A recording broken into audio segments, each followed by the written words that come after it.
Ladies and gentlemen, the Honorable Paula Dobriansky, former Undersecretary of State in the George W. Bush administration and Senior Fellow at Harvard University's Belfer Center for Science and International Affairs. Good afternoon. Good afternoon, everyone. We're going to spend some time focusing on the crisis in Ukraine, and I want to take a minute and just give you a little bit of context to what's happening. Let's go back last year. In November of last year, then President Yanukovych turned down the opportunity to become associated with the European Union. That association would have resulted in economic reforms and political change in Ukraine. Ukraine is in dire economic straits, and those changes could make a real difference in its way forward.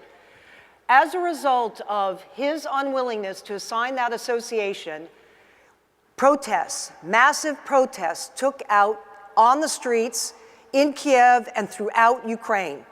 People were protesting and put their lives on the line, one, because they wanted to become associated with the West, with the European Union, and secondly, they were also protesting against corruption, because corruption has plagued and set Ukraine back.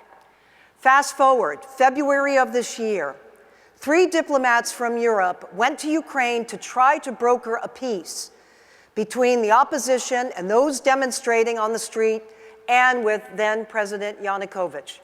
You had the Polish foreign minister, you had the French and German foreign ministers, and also, by the way, the Russian ambassador Lukin was there on the scene. An agreement was concluded, and that agreement was signed by then President Yanukovych. The agreement called for a change in the Constitution, an agreement to go forward with economic reforms, and that there would be new presidential elections to be held before December at the end of 2014. And there were other terms that were established between the opposition and then President Yanukovych. It was signed by President Yanukovych and those 3 diplomats. Ambassador Lukin did not sign.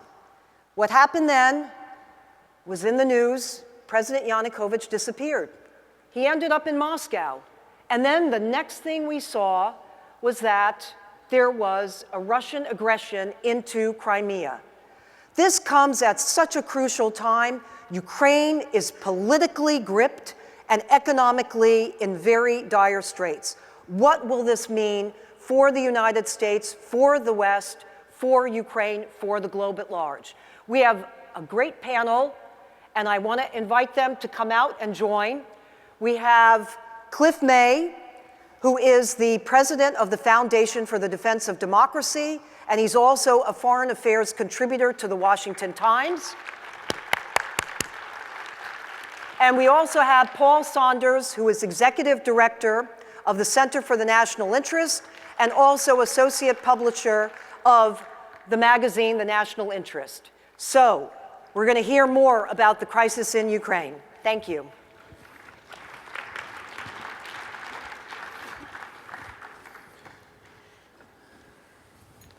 Gentlemen, let me go to you immediately. With that backdrop, the question on everyone's mind, first and foremost, is why?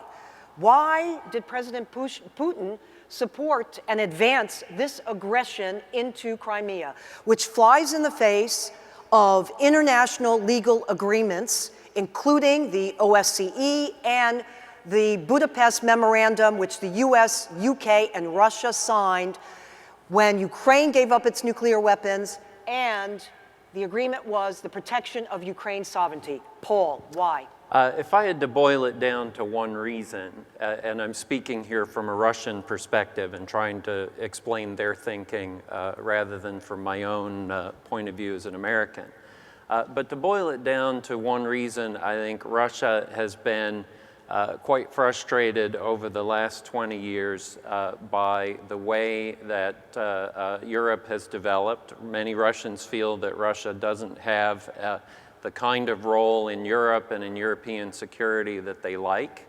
They're especially concerned about the fate of Ukraine, which has very close historical, cultural, and other ties to Russia. And I think what you see here is essentially President Putin trying to tell the United States and Western Europe, you can't decide the future of Ukraine unilaterally. You need to consult But you know, with there me. are measures that you could use which are conform with international norms. This flies in the face of it. Yeah, I'm going to Cliff. disagree a little bit and take a little harder line. The basic reason that Putin did this is because he can. Putin looks back at history and he knows that under the Tsars, Russia had an empire. Under the Commissars, Russia had an empire. Damn it, under Putin, Russia will have an empire, and it must start in the Ukraine. He knows that's the way he looks at it. Sarah Palin was here recently, earlier today. I want to give her a compliment because it turns out she could see Russia clearly from her house. She also saw, I think, Vladimir Putin clearly, more clearly than did two American presidents. President Bush famously looked into Putin's eyes and saw in his soul something akin to Thomas Jefferson, when he should have seen something akin to Ivan the Terrible or Catherine the Great. And then we had the reset with Russia, which assumed what was in your question, that Russia wants to live by international norms, that Russia wants to abide by international law, that Vladimir Putin is an aspiring Democrat, when in fact he is a very convinced autocrat who thinks that the way we try to govern the world, this idea of an international community, is very silly and he'll take advantage of it. Now, in 2008, he chopped off a piece of Georgia. If you listen to Condi Rice, she would say it would have been worse had we not done what we did. They would have also undermined the government that was in Georgia, but they certainly chopped off Abkhazia and South Ossetia, still under their control. And now they're going to chop off at least the Crimea from Ukraine. Well, let me ask you this. Why, if at all, does this matter to the United States and to the West? Should we care about what's happening? Tell us why. Yeah, we better care, because Putin for one thing, Putin right now is deciding what else he's going to do, what else he's going to do next, because this is not the extent of his ambitions. So if we don't want to see a crisis next in Latvia, Lithuania, perhaps in Poland, perhaps in other parts of Eastern Europe, we better think about whether or not we're going to send a strong message of our own or whether a weak message. He's not the only tyrant in the world who is looking at this and learning lessons as well. And among those lessons, by the way, is this. Under the Budapest Memorandum you mentioned, yes, the Ukraine's territorial integrity was guaranteed, in exchange for which Ukraine gave up its nuclear weapons. Believe me, Supreme Leader Ali Khamenei is among those saying, you don't give up your nuclear weapons no matter what the Western diplomats say about the interests of the international community. We're not in that community. We're establishing our own community, and it's going to be a lot more powerful. Cliff, I have to agree completely with you. It undermines the Nuclear Non-Proliferation Treaty, and you absolutely have Iran watching this situation very, very closely, as is in Asia, countries like Japan also watching. And on the other China, end of the which is throwing its weight around Asia as well right now, and knows that it has fecklessness in Washington and in Europe. Paul, you want to jump in Well, and give your comment? I guess I would say a couple of things. Certainly, I agree very much that it does matter. There's no question that it matters. We're really talking here about the future of Europe, and beyond that, about the future of the international system. I would differ a little bit with Cliff on the question of Russia doing this because it can. There are a lot of things that Russia can do that it doesn't do. Russia could be sending S-300 missiles to Iran. At this point, it's not. Russia is actually defending an Iranian lawsuit because they signed a contract to deliver those missiles, and then at the request of the United States, they didn't. They also decided that they wanted to keep the money, which didn't please the Iranians too much. They certainly have the option to deliver those missiles. The Iranians, I'm sure, would be quite pleased with that. Russia is not doing that. So I think we need to, what Russia has done is entirely inappropriate. It violates international norms. It violates a lot of agreements. But the question of Russia doing things because it can, I think that's not a helpful way to think about it. Gentlemen, let's talk about the United States, the West, and looking at options as to how we can have potential influence. First, the question is, do we have influence on this situation, on this crisis? And secondly, if we do, what do you use? Are there political instruments? Are there economic instruments? Do we use sanctions? Are there other options on the table? Cliff. Yeah. I think it's true that Putin has most of the high cards, particularly when it comes to Crimea.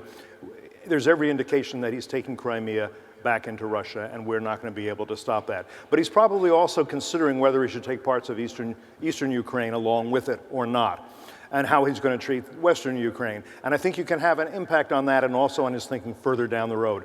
Now, my view of it is this, that we shouldn't be taking steps simply to punish Russia. Rather, this is a good occasion for us to take steps to strengthen America, which will send the most important message and perhaps stop him from going further. What would be such steps? Okay, so first, we do not begin to bring our to take a peace dividend and bring our military down to pre-World War II levels. We don't do that. Bad idea, very bad idea. Now is not the time to lay off soldiers so we can hire more IRS officials. This is not what we want to be doing. Secondly, I would say President Obama has said just a few years ago, I guess it was 2 years ago, that he was going to have an all-of-the-above energy policy. Hasn't happened. We should be utilizing every source of energy we possibly can, Keystone Pipeline from Canada, encouraging entrepreneurship, all of our gas, and making sure that our energy supplies are abundant and diverse, and begin, I would say, to export as well to Europe to begin to reduce the dependence Europe now has on Russia, and Eastern Europe in particular. A third thing I would, you may agree with me. I'm happy to agree. I think we're all in agreement. We're all in agreement so far. Look, here's something a little bit more radical. The G7 and the G6 and the G7 was expanded to the G8, and Russia was included. It never belonged. It does not. It is not productive enough. It is not a democracy.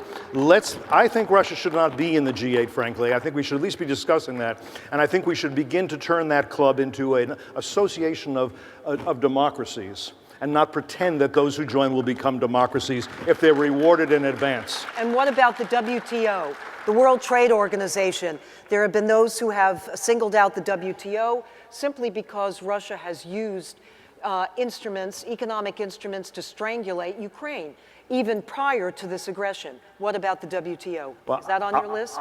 It's less on my list because everything that's going to be on my list is going to be something that strengthens the United States and bolsters American leadership, economic power, military power, diplomatic power in the world. I think the United States has to shoulder the burdens of leadership. And because there is nobody else that can do it, the international community is not going to do it. Putin will take the job. Ali Khamenei will take the job. I don't think we want them to have that job. All right. Let's see if Paul agrees. Paul, do you agree? I certainly agree on the military. I certainly agree on American energy. I think those are two critical areas. On the G8, we can decide in this room that that's something that we want to do. There are 6 other countries there, many of them in Europe. Europe gets about $120 billion from exports to Russia. Europe has about $180, $200 billion in foreign direct investment in Russia. So whether European governments are prepared to agree to that, I'm not sure. The foreign minister of France said a couple of days ago they're not yet prepared to consider canceling the sale of 2 Mistral helicopter carriers to the Russian Navy. So I think we're getting a little bit out in front of the Europeans on that issue. What about I think the issue there are of two freezing assets? Well, that's been also put on the table, freezing the assets of those Russians who are complicit in these actions. Freezing assets, I think, frankly, is a little bit of a comical idea on the part of the administration. The United States Congress already passed 15 months ago the Magnitsky Act, which gave the U.S. government, the State Department, the Treasury Department, the ability to do that. What ill-intentioned, self-respecting Russian after 15 months would still have significant assets in the United States.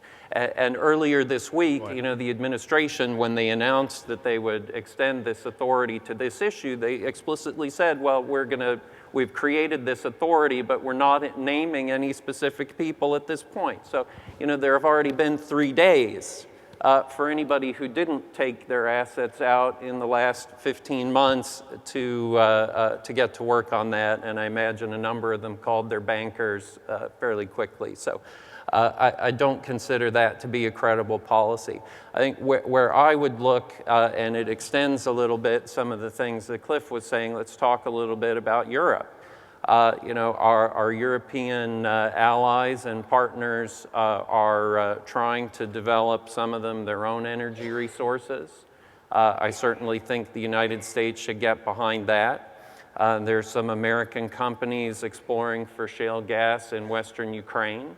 That could make a huge difference in terms of Ukraine's energy dependence on Russia, and I think that's certainly something that should be supported. We also need to think after this situation, and I'm sure we'll hear from a number of our allies about it, about the disposition of our forces in Europe. And that's something we've got to consider very carefully. Let me ask both of you. The foreign minister of Sweden, Carl Bildt, tweeted just this morning that the OSCE Helsinki monitors tried to get into Crimea, and they were not able to cross in to actually verify the allegations going on. The statements made that the Russians and Russian-speaking Ukrainians, that their lives are in jeopardy. And they sent monitors, but they couldn't get in. First question is, he tweeted that, and he said instead there's a movement of Russian troops in the area. What does that portend? No monitors, troop movements? Where is this going? Well, let's first understand it's more than a violation of international norms. When you send your troops into a foreign country, and even if they're not, especially when they're not wearing proper insignia, that is a violation of the most basic international law. That's an aggression. There's no question about that. Now, what he has planned for these troops. Well, I think, look, it is possible that Putin knows exactly what he's going to do tomorrow, the next day, and the day after. It's also possible that he's waiting to see and judge the reaction, and then he'll decide. What I don't know, again, is whether or not he thinks I would like to have Eastern Ukraine as part of my sphere of influence or part of Russia proper, or it could be, again, like Abkhazia and South Ossetia, that its status is murky, or whether he thinks it's better not to have that and simply let the government of Ukraine know that no decision should be taken that displeases him. There are a number of possibilities he's looking at, and it's hard to fathom his strategy exactly. If he were to cut Eastern Ukraine, which is the more productive and industrialized part, or from Western Ukraine, he could leave the Western Ukraine as a ward of the European Union for a very long time. So the European Union and America would pour money in, they would have to spend it in Russia, and it would be a basket case of a country, kind of like Moldova. He might want to do that. He might be considering doing that. I don't know that he's made a decision to do that. And again, I think the decision, it is at least possible to begin to shape his decisions going forward as he sees whether we are feckless or whether we are determined in regard to what he has done so far. But I think Crimea is probably, realistically, American diplomats shouldn't say that, I will probably lost to him if he wants it, and I think he does. Paul, do you agree? Is Crimea lost, and do we anticipate that this aggression is going to go further and split Ukraine? Well, we've got 8 days until the referendum in Crimea.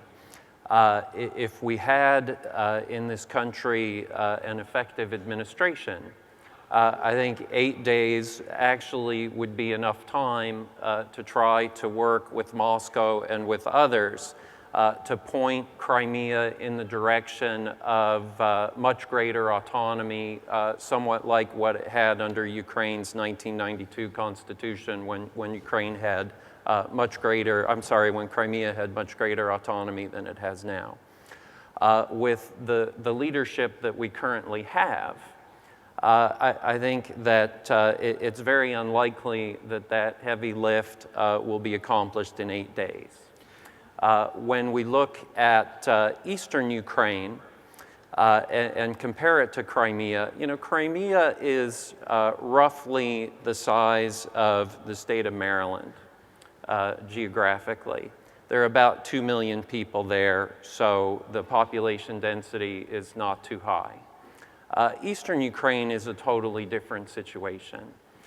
Sending the Russian military into eastern Ukraine, into major urban centers, where the population is divided, and in many cases more divided than in Crimea, that could potentially be very costly. It's certainly a very different kind of decision than sending the Russian military into Crimea, which certainly was part of the Russian Empire and the Russian Republic of the Soviet Union until 1954.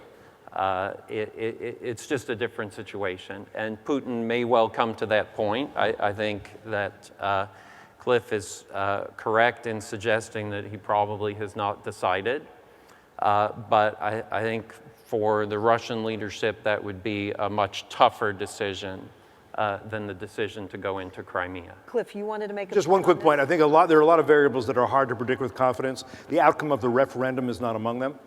We know what's going to happen in this referendum, not least because 60% of the population of Ukraine does identify as Russian rather than Ukrainian. And also because it's long been a place where Russian military officers retire. It's sort of like Colorado Springs on the Black Sea, if you will, for Russians. And there's also the basic Stalinist rule that who votes doesn't count, who counts the votes counts. And so I think we know that how the referendum will come out. So that's the most predictable part of it. The rest seems to me open to different outcomes. But it's worth the audience knowing there have been quite a few polls taken in Ukraine itself. And by the way, for both East and West, the numbers come out higher in a variety of polls when Ukrainians, both Russian-speaking Ukrainians and Ukrainian-speaking Ukrainians, and ethnic Russians living in Ukraine, when they've been asked, do you want to be associated with the East or the West? Always the West has come out ahead. Now, gentlemen, let me ask you, is this a new Cold War? Is that what we're witnessing? Paul, how would you describe this? I don't think it has to be.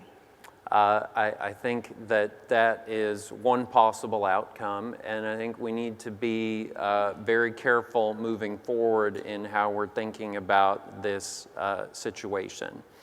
And there's one school of thought, which is that we need to isolate Russia, and that's the answer to this problem. The challenge that we have in the world today is that it's the world today. It's 2014. It's not 1990. It's not 1980. So isolating Russia is not really something that the United States can do unilaterally. I mentioned the point about Europe-Russia economic relations, but there's also China out there. And even if we were to succeed in bringing our European allies along with us on a strategy of isolating Russia, in my view, basically pushes Russia into a far closer alignment with China than it's in now. You start to see, again, major Russian arms sales to China. And, do we start to see Russian support for China's territorial claims? Then we have a new Cold War and potentially a very dangerous one. Cliff. I don't think we have a new Cold War. What I hope we have is a time when we take off the rose-colored glasses and understand who it is we're actually dealing with. The Obama administration in particular has been more solicitous of our enemies and adversaries than of our allies. We have had a misguided view of Putin, a misguided view of Iran, a misguided view of Assad in Syria, a misguided view of a lot of people around the world. We have to understand we do not have this wonderful international community with shared values in which we should be one among many equals, and all we need to do is remind people that they should be on the right side of history. They don't want to be 19th century, they want to be 21st century, and somehow they're going to come along to our way of thinking.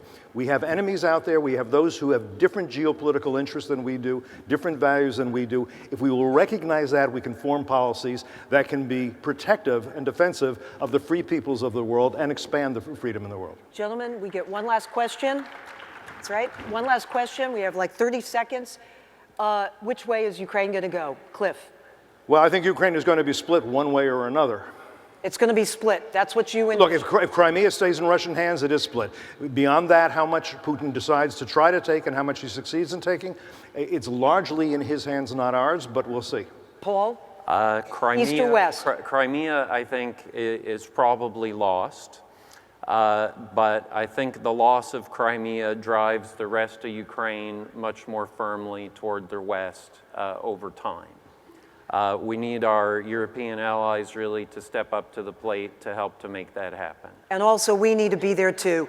Gentlemen, thank you so much. Please give them a hand.